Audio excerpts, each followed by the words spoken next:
veux vivre dans un pays musulman pour vivre ma religion en fraudant. Car ça va être choquant pour la population dans certains quartiers si sa gonzesse se promène en mini-short et en décolleté. Et il m'a dit, ah ouais, tu prends le tram au bled, toi, t'es sérieux? D'ailleurs, moi, président, j'ai une idée qui m'est venue. Tu peux tout fuir, la police, les amendes, les impôts, les huissiers. Si j'étais président de la France, je proposerais aux gens... Au Maroc, comme partout, il y a les bons profils et il y a les mauvais... Non, pardon, je sais pas ce qui m'a pris. Il y a les mauvais profils et aujourd'hui, c'est ce que nous allons voir. Dans cette vidéo qui s'appelle 5 profils qui vont échouer au Maroc, nous allons voir les 7 profils que j'ai identifiés. Oui, 7 profils, alors que la vidéo s'appelle bien 5 profils. J'en ai rajouté 2, c'est cadeau, c'est pour moi. Ne me remerciez pas. Alors, le biberonné de la CAF. Bon, on attaque sur un sujet sensible. On va pas se mentir, t'as quelques personnes, c'est pas une majorité, mais ça existe, qui viennent au Maroc et qui vivent des aides de la CAF, le RSA, les différentes allocations que Marianne propose. Avant de vous donner mon avis sur ça, je suis assez curieux d'avoir le vôtre sur tout ça, donc vous me le mettez en commentaire. C'est bon, t'as mis ton commentaire? On peut repartir. Déjà, d'un point de vue pragmatique, tu prends des risques énormes. Car si tu vis que de ça, tu prends le risque de te faire griller un jour ou l'autre. Et derrière, tu fais quoi? Tu te retrouves sans rien, tu dois retourner en France, mais t'as une somme énorme à rembourser. Sinon, tu restes au Maroc, mais pour faire quoi? T'as pas de travail, t'as pas de business. Si t'as pas été capable de te débrouiller, de te démerder tout seul avant, comment est-ce que tu comptes le faire maintenant dans l'urgence? Tu vis avec une épée de Damoclès constamment, ça doit être ultra stressant comme vie. Puis même, moralement, je trouve que c'est pas correct. D'un point de vue spirituel, tu peux pas construire quelque chose de sain et de viable par le vol. Bon, le vol, j'abuse, mais par la fraude. Tu n'auras pas la baraka, comme on dit chez nous, puis tu finiras toujours par le payer d'une façon ou d'une autre. C'est comme tout dans la vie. Bon, après, tu as ceux qui font la hijra en fraudant. Eux, va falloir m'expliquer la logique. Je veux vivre dans un pays musulman pour vivre ma religion en fraudant. Grâce à Dieu, je suis en bonne santé. Je suis juste handicapé sur le papier parce que je me suis arrangé avec un médecin, parce que je l'ai manipulé, parce que la manipulation et la persuasion est une science qu'il faut acquérir, cher ami. Sinon, je suis pas radical. Si tu as un projet que tu te dis, bon, je vais encore toucher les aides, le chômage, quelques mois, le temps de m'installer, développer mon projet pour la sécurité, bon, c'est pas ouf d'un point de vue moral, mais pourquoi pas, ça, je peux le comprendre. Surtout que là, tout le monde est gagnant. Vaut mieux ça que tu restes en France à rien faire et que tu touches les aides pendant 10 ans. C'est gagnant-gagnant. D'ailleurs, moi, président, j'ai une idée qui m'est venue. Si j'étais président de la France, je proposerais aux gens des enveloppes pour ceux qui ont des projets en France ou ailleurs. Comme ça, au lieu des aides, genre, tu donnes 20 euros, 30 000 euros direct à quelqu'un, sous base d'un projet solide, évidemment. Et derrière, t'es interdit d'aide pendant 10, 15 ans. Franchement, ça coûte moins cher de donner 20 000, 30 000 euros à quelqu'un que de lui verser 1 000 euros d'aide par mois pendant 10, 20 ans et de le biberonner, de l'habituer comme ça. L'idéal, c'est que le projet se fasse en France, normal. Mais même à l'étranger, tout le monde est gagnant, je trouve. Bref, vous me dites ce que vous en pensez. Et je tiens à rappeler d'ailleurs à certaines personnes que tout le monde est à égalité face à la fraude. J'ai croisé pas mal de gens en Thaïlande notamment qui vivaient de ça et c'était pas des Marocains du tout, hein. Le dictateur culturel. Celui-là, il est intéressant car il y a 2 types de dictateurs culturels et c'est les 2 extrêmes. Le premier, c'est celui qui est très extrême dans sa religion. Bon, aucun problème avec ça. Au contraire, je respecte beaucoup et je trouve que c'est même beau. Ceux qui ont une foi énorme, je trouve que c'est très beau et très sain. Mais certains de ces mecs-là, ils vont venir au Maroc et donner des leçons de morale aux Marocains en disant que le Maroc, c'est trop occidentalisé. Ça, c'est pas bien. Ça devrait pas être comme ci. Ça devrait pas être comme ça. Le Maroc, c'est pas ci. Le Maroc est un pays musulman, d'accord, mais qui s'est pas mal occidentalisé. Et faut l'accepter comme il est. Ici, tu vas pouvoir vivre ta religion comme tu veux, mais tu peux pas venir ici et faire ta loi.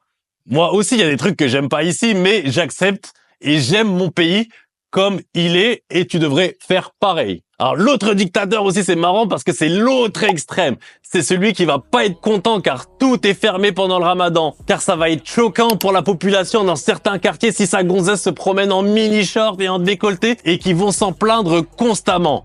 Le Maroc est un pays musulman avec ses traditions, son histoire, ses mœurs et il faut les respecter. Si t'es pas content, tu vas vivre à Cancun ou à Las Vegas.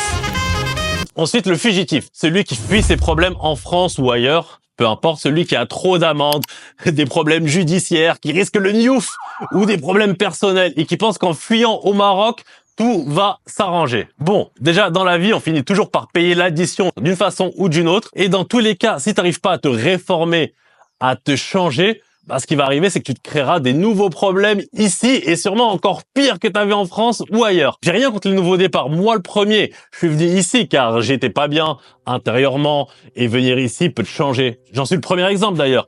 Mais il faut déjà qu'il y ait une volonté de changement et une prise de conscience car tu peux tout fuir, la police, les amendes, les impôts, les huissiers. Mais s'il y a un truc que tu pourras jamais fuir, c'est toi-même. T'es bloqué avec toi-même jusqu'à la fin de ta vie.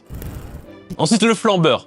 Celui-là est assez courant. C'est celui qui flambe, qui a du mal à faire la transition dans sa tête entre les vacances et la réalité de la vie quotidienne. Dans son cerveau, il a associé le Maroc à restaurant, piscine, jet ski, location de voiture et il a du mal à vivre petitement. J'ai un exemple à vous raconter. J'ai un pote de France qui m'avait appelé et à ce moment-là, j'étais dans le tramway parce que je prends souvent le tram. Et il m'a dit « Ah ouais, tu prends le tram au bled, toi? T'es sérieux ?» Bah déjà, lui, je suis sûr que s'il vient au Maroc, il va se ramasser. Et quand je lui dis « Bah oui !»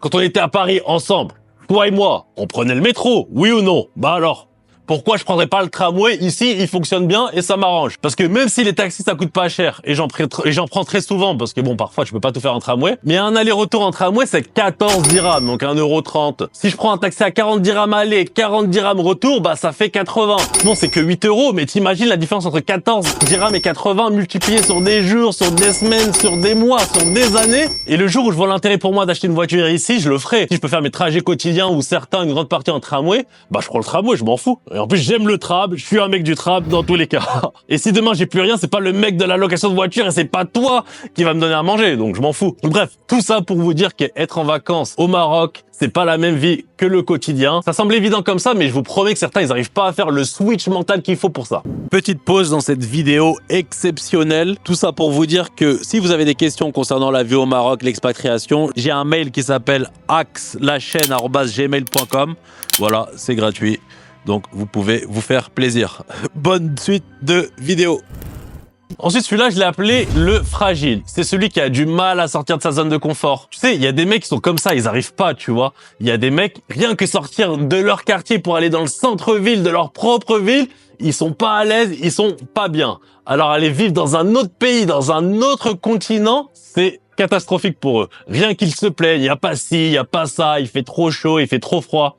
Ah, car un truc à savoir, c'est qu'au Maroc, il peut faire très froid dans les apparts l'hiver, car les immeubles, ils sont pas construits, ils sont pas conçus pour gérer le froid, car il fait rarement froid ici, et ça peut être très froid chez toi. Il va se plaindre de la conduite des gens, du comportement des gens, ils arrivent pas à s'adapter, et au final, ils finissent par partir, car ils se plaisent pas. Il faut pas sous-estimer l'adaptation, parce que l'adaptation, ça demande une vraie gymnastique mentale, et c'est pas tout le monde qui en est capable. Ensuite, celui qui s'est trompé de rêve. T'as celui qui s'est trompé de rêve, Harry. Tu t'es trompé de rêve, Harry. C'est lui qui vient sans compétences à haute valeur ajoutée du style ingénieur, poste dans la finance, ou qui vient sans une grande expérience, sans une grande expertise, sans avoir la possibilité d'avoir un poste où tu peux avoir de bons salaires, ou qui vient sans projet, sans business, sans épargne et qui se dit « En France, j'étais préparateur de commandes à 1500 € par mois. Bon, j'ai rien contre ça, hein. C'est très honorable, hein. Au contraire, hein. Tu gagnes ta vie honnêtement, c'est très bien. Mais si tu fais ça au Maroc, t'auras pas le même niveau de vie qu'en France. T'auras des salaires à 4000 dirhams, ça fait 400 €, et ça va être très compliqué financièrement. Si t'es prêt à ça, à sacrifier le financier, le confort matériel et que tu viens pour vivre simplement avec ta famille dans la religion, ça se passera très bien et ça le fera. Mais si tu penses que tu auras une qualité de vie comparable à celle que tu as en France avec les mêmes styles de métier, tu vas tomber de haut, Harry, et tu vas vite retourner en France. Le loueur de jet ski dans le désert. Les loueurs de jet ski dans le désert, c'est une image un peu rigolote que j'aime bien utiliser, mais c'est pour parler de ceux qui veulent se lancer dans des business sans préparation, sans rien étudier. Comme, par exemple, ouvrir une boîte de location de jet ski dans le désert, là où il n'y a pas d'eau. Bon, personne fait un truc aussi débile, mais c'est pour donner un exemple, une image qui parle à tout le monde. Et parfois, certaines personnes se ratent complètement et ouvrent des business physiques qui font aucun sens. Aucun sens avec la ville, avec le marché local où il se trouve. Il n'y a pas de demande, il n'y a pas de clientèle, il n'y a pas de business, il n'y a pas de travail, où il y a trop de concurrence. Et donc, idéalement, si tu veux ouvrir un restaurant, bah déjà, il faut que tu te renseignes sur le bon endroit où aller. Il faut que tu aies de l'expérience dans le domaine. Ou au pire, ce que tu peux faire, c'est que tu contactes un restaurateur ou un pote qui a un restaurant et tu lui dis « Frérot, est-ce que je peux rester avec toi 1 mois, 2 mois, 3 mois? Tu me payes pas, je t'aide comme je peux.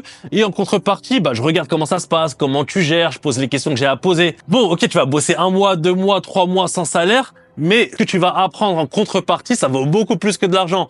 Et déjà, tu auras quelques bases pour savoir comment gérer un business quand tu viendras et aussi savoir si c'est fait pour toi ou non.